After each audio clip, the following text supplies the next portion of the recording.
Sebetulnya goal 1 triliun ini bukan baru saya create pada saat Accelerate, enggak ya, sudah lama. Begitu kemarin kita hadir di Accelerate, semua begitu clear gitu. Saya udah yakin, bahkan saya udah ngerasa malam ini kayaknya kita udah bisa tembus 1 triliun. Mendengarkan seperti apa hasil belajarnya dan juga pengalamannya. Kami mengundang Pak Heri Wibowo. Malam Pak Heri. Halo Mas. Oke, Pak Heri dari Surabaya, Pak ya? Ya, Surabaya. Dari CV Arofah Mina, kalau tidak Iya, salah. PT Arofah Mina. Oke, Pak Heri boleh diceritakan Pak ya ke teman-teman lain pengalamannya di batch pertama seperti apa dan apa dampaknya setelah belajar selama 4 hari di batch yang pertama. Silakan. Ya. Oke, terima kasih Mas. Perkenalkan, saya Heri Wibowo dari Travel Arofah Mina, Surabaya ya. Sebetulnya goal 1 triliun ini bukan baru saya create pada saat Accelerate, enggak ya, sudah lama gitu ya, sudah lama gitu. Cuman nggak jelas nih, gimana caranya gitu ya. Saya ikut banyak sekali workshop, sudah banyak sekali lah ya.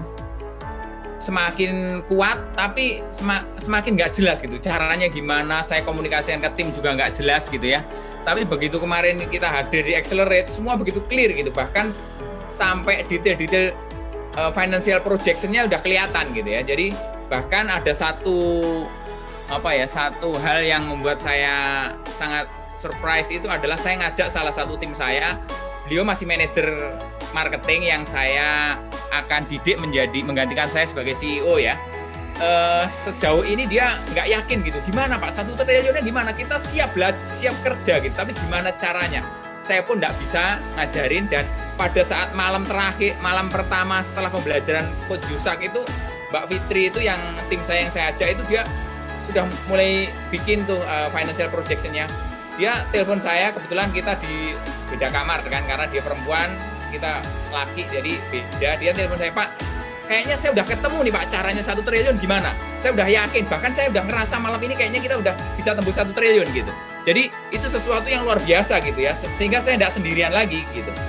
Jadi itu menarik gitu ya, tim saya yang jauh lebih semangat dari saya yang nemukan dulu ini strateginya kayak gini gitu loh. Ya, jadi itu menarik. Kemudian Mbak Fitri itu kan manajer marketing, nggak tahu menahu masalah keuangan sama sekali, hanya belajar 1 sesi dengan Coach Yusak aja udah paham semuanya gitu. Bahkan dia bisa presentasi ke saya itu, Pak begini Pak, ini ceritanya begini, dia presentasi, bayangin. Dia manajer keuangan, saya CEO-nya, dia presentasi ke saya semuanya itu.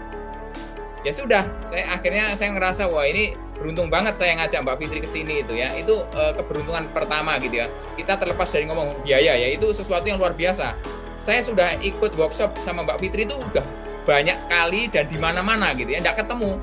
Masih buntu aja kita, 1 triliunnya gimana gitu ya. Jadi nggak jelas gitu. Karena rata-rata semua itu hanya memotivasi, semua ngajar marketing gitu. Karena memang 1 triliun itu betul-betul pekerjaan marketing dan selling gitu kan. Tapi kalau tidak didukung oleh fundamental yang benar, sistem operasinya gimana, kemudian finansialnya gimana, berantakan juga menurut saya gitu. Kita hanya ngejar penjualan tinggi, sementara sistemnya nggak siap, berantakan pasti. Menurut saya nggak jadi juga gitu. Tapi beruntung saya bisa hadir di Accelerate Camp itu semuanya kebuka gitu ya. Jadi caranya itu menjadi clear banget gitu ya. Jadi seolah-olah itu kita sudah punya pola, tinggal ngikut aja.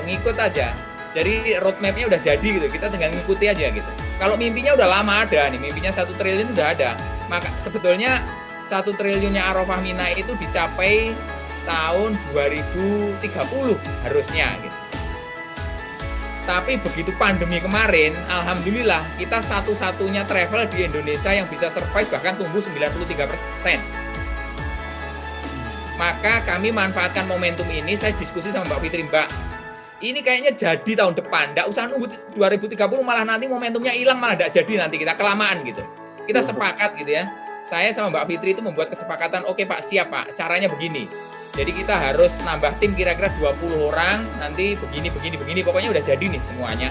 Maka kita tetapkan momentumnya kita lagi naik gitu ya. Saya Arofah Mina ini satu-satunya travel yang masih eksis di masa pandemi sekarang ini, walaupun umroh ditutup, haji ditutup, semuanya nggak bisa jalan, tapi alhamdulillah kita masih penjualannya bisa naik 93% gitu. Nah, kita manfaatin momentum ini berarti kita 1 triliun tahun depan gitu, 2022 gitu ya. Dan saya sudah diskusi sama Kang Dewa, masuk akal, strateginya. Kemudian saya diskusi juga sama Coach Yusak, bahkan Coach Yusak udah pernah datang ke kantor saya gitu ya, mengevaluasi ulang gitu ya, dan alhamdulillah clear gitu ya. Jadi tinggal betul-betul saya hari ke hari itu betul-betul tinggal melaksanakan to-do list yang sudah kita siapkan gitu, to-do list yang sudah kita buat. Jadi sudah betul-betul clear banget, sudah begitu jelas banget gitu ya. Bahkan saya dan Mbak Fitri itu ngerasa kita dapat Pak 1 triliunnya udah dapat nih, udah kerasa nih sekarang gitu. Feel-nya udah dapat. Nah, itu yang penting kan. Kalau kita visualisasi ketika feel-nya dapat, insya Allah dapat tuh. Pengalaman saya begitu gitu ya. Jadi kita ketika memvisualisasikan sesuatu, feel-nya udah dapat, maka dapat aja gitu. Ya, jadi itu kira-kira terkait dengan biaya menurut saya murah banget gitu ya. Seperti tadi Coach Yusak cerita, kebetulan dari sisi saya, Coach, saya juga punya konsultan keuangan dan konsultan pajak, Coach. Jadi saya juga biasa membuat analisis finansial, itu udah biasa, tapi mahal juga gitu. Jadi belum tentu setahun sekali kita bikin karena mahal, Coach. Jadi biayanya itu hampir di atas 50 juta kalau dari konsultan saya biasanya. Dan belum pernah bikin valuasi, Coach. Yang pertama dia nggak bisa gitu ya. Yang kedua, kalaupun toh bisa, mungkin biayanya mahal banget gitu. Dan kita dapat dua-duanya itu. Analisis keuangan kita dapat. Jadi hari pertama itu saya kaget gitu. Saya masukin angkanya, Coach. Saya masukin angkanya malam hari itu ketika setelah selesai sesi sharing session, saya masukin angkanya, kaget banget saya. Loh, valuasi Arofah Mina sekarang ini masa krisis ini sudah 1,2 T. Kaget banget saya. Ini krisis pandemi, kita punya valuasi 1,2 T gitu. Sudah 1,2 T gitu. Ya, jadi besar banget. Jadi selama pandemi ini Arofah Mina bisa membukukan omset 131 miliar. Selama pandemi ini orang nyari omset ratusan juta, 1 miliar, 2 miliar aja setengah mati gitu. Kita dengan gampangnya gitu ya bisa dapat 131 miliar gitu. Satu pandemi ini belum selesai nih, tahun 2021 belum selesai ini, baru kemarin kan bulan September ya, kira-kira bulan ke-9 kita sudah membukukan omset segitu gitu ya. Jadi maka kenapa kita begitu yakin momentumnya dapat, kemudian didukung oleh semua travel masuk pit stop gitu ya. Jadi kita melenggang gitu, jalan di race itu kita sendirian gitu. Jadi saya rasa market bisa dapat nih, dari Aceh sampai Irian Jaya itu sekarang merapat ke Arofah Mina semua gitu. Jadi kita dapat blessing-nya gitu ya. Ketika semua travel tutup, semua market, bahkan kita baru buka kantor di Irian Jaya, Coach. Nggak pernah kepikir kita buka kantor di Irian Jaya gitu. Yang saya rasakan adalah ketika kita sudah ikut Accelerate itu semua jalannya begitu kebuka, jelas gitu ya, clear banget, crystal clear gitu ya, sehingga kita itu santai gitu. Kalau dulu itu menggebu-gebu tapi nggak tahu caranya ini gimana gitu ya, kayak orang semangat yang ketahan gitu, karena nggak ngerti caranya. Kita semangat banget tapi nggak ngerti gimana harus memulainya dari mana, terus apa aja yang harus kita perbaiki, kita nggak tahu gitu. Tapi begitu di Accelerate itu, karena semuanya dapat, fundamental keuangan kita dapat, kita belajar keuangan sampai bisa menghitung valuasi, financial projection, semuanya dapat ya. Terus kemudian hari kedua itu bicara apa ya, lupa saya. Brand ya, hari kedua udah brand. Nah brand ini juga lucu juga. Saya sudah ikut workshopnya Mas Dodi itu udah 3 kali, nggak nemu positioning gitu.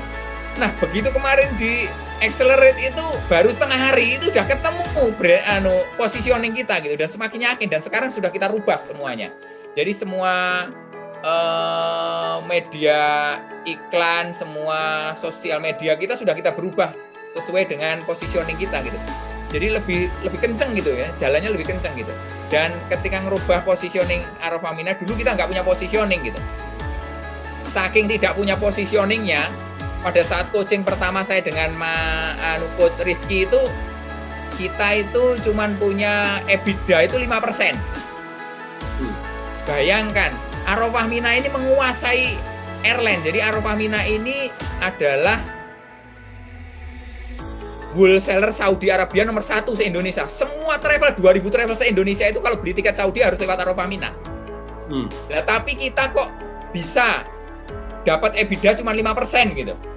Hotel kita wholesaler semua, kita udah pegang semua hotel di Saudi, semua kita pegang gitu. Jadi ada yang salah gitu. Nah ternyata kita memberi layanan itu terlalu banyak gitu. Contohnya sampai seperti ini, saking kita pengen menjadi yang paling baik gitu ya, sampai Aromamina ini membeli layanan sampai misalkan jamaah, misalkan Dr. Meds deh. Dr. Meds ini teman saya ini ikut workshop berkali-kali, ketemu di mana-mana. Misalkan Dr. Meds dari Sukabumi gitu ya, mau umroh sama Aromamina, saya jemput dari rumahnya dia. Kita datangkan sebuah mobil penjemput yang jemput Dr. Meds, kita bawa ke Bandara Soekarno-Hatta, pulang pergi. Di seluruh Indonesia kita lakuin kayak begitu coba. Sehingga bagaimana akhirnya kita menggerus profit sehingga akhirnya sampai EBITDA kita tinggal 5% gitu. Padahal kita wholesaler Saudi, semua hotel itu kita pegang, seluruh Saudi itu kita pegang. Tiket Saudi itu kita jual, seluruh travel se-Indonesia harus beli lipat kita. Dengan situasi kayak gitu kok EBITDA-nya tinggal 5% gitu. Dan pada malam hari itu kita belajar dari mentor kita yang dampingi kita. Jadi setiap kita dapat satu mentor dalam event Accelerate itu yang kita diskusi intens terus setiap saat memperbaiki semuanya. Dan pada akhirnya kita putuskan kita tidak mengurangi layanan apapun, hanya 2 poin aja yang kita hilangkan, yaitu dokter kita hilangkan, sama jemputan tadi yang kita jemput dari rumah masing-masing jamaah tadi kita hilangkan, itu bisa naik menjadi 15% EBITDA kita. Dan menjadi semangat banget saya gitu. Karena dulu kayak kita kerja bakti gitu. Saya nggak apa-apa kerja bakti, toh ini memang bisnisnya ibadah gitu. Jadi saya dapat uang dikit sekali nggak apa-apa gitu. Tapi ini nilai ibadahnya besar banget karena kita ngurusi jamaah ibadah umroh dan haji kan. Tapi ketika kita dapat EBITDA 15%, semangat saya tambah luar biasa gitu. Ternyata menarik juga gitu ya kalau kita punya EBITDA 15% gitu, keren banget gitu. Sehingga dengan omset 1 triliun kelihatan gitu, kita bisa dapat free cash berapa gitu, menarik banget gitu. Ya jadi banyak hal ya yang bisa kita ceritakan di Accelerate itu. Bahkan kalau seandainya diizinkan gitu, saya boleh riset, saya akan riset tuh. Saya kangen gitu ya, situasi kita coaching, kita mentoring malam-malam itu, kita mendiskusikan bisnis kita, ada orang yang peduli sama kita, bantu kita, mendiskusikan detail banget gitu ya. Oke, Pak Heri semangat tidak menelan banget tadi Pak. Saya ini kebetulan ahlul workshop ya, saya ikut workshop apapun gitu ya. Bagi saya, Accelerate itu bukan satu-satunya workshop yang paling mahal. Saya ikut workshop jauh lebih dari itu.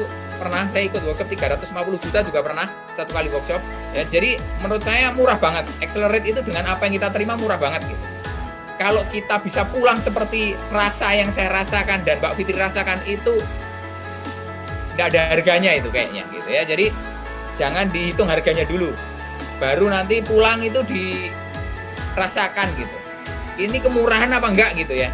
Uang kita semua goalnya 1 triliun gitu. Saya nggak tahu kalau ketika Accelerate pertama itu, saya nggak tahu kalau ini mau diajak naik ke 1 triliun, saya nggak tahu gitu. Memang kebetulan goal saya sudah 1 triliun, jadi cocok aja di sana gitu. Kalau sekarang sudah polanya bagaimana membangun sebuah bisnis 1 triliun, masa kita dibantu punya proyeksi, diarahkan menjadi 1 triliun, punya roadmap, kita bayar beberapa puluh juta atau berapa ratus juta, kayaknya kemahalan. Kayaknya nggak logis gitu ya. Jadi berapapun harga yang disampaikan oleh panitia kayaknya terlalu murah gitu. Ya itu kira-kira saya kalau ngomong bisa banyak sekali Mas nanti. Sudah mungkin itu dulu deh.